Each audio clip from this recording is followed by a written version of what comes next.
mabele ezipami na mputulu ya moto ya volcan tala elilingi ya bilanga ya Goma pe ya nzinga. Judith Kavira azali kobuka mwandunda libota etikali na Goma ata kongumba esanzi moto. Ezali ndunda na biso oyo tolingaka mingi kasi ezipami na putulu ya moto ya volcan.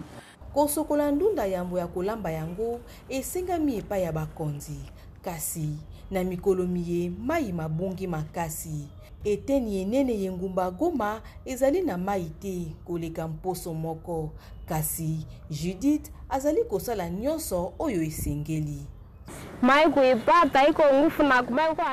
Ezali pasi komona mai bato ebele bazali koluka yango kasi ezali komona na te.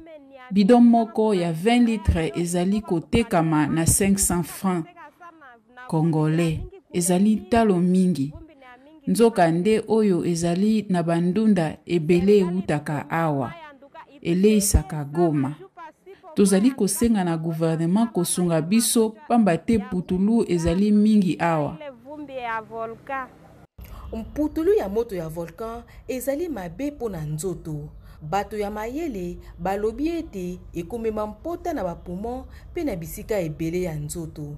Et les corps devraient réagir d'abord par la toux si cette cendre-là, plus jamais ça passait par les voies respiratoires. Nzoto ya moto eninganaka soki putulu ya moto ya volcan elekani na nzela ya kopema na nzela topemelaka ezali na basil to mwa basuki soki putulu eleki ekokita kino na traché tango wana nde nzoto ekoningana kino kosala inflammation locale.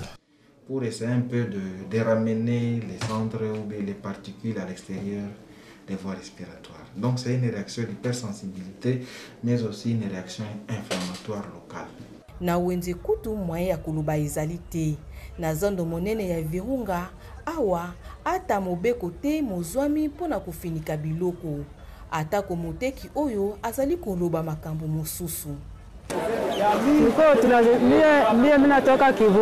Ngai nauti Kibumba pona kosomba ndunda, nauti na moto.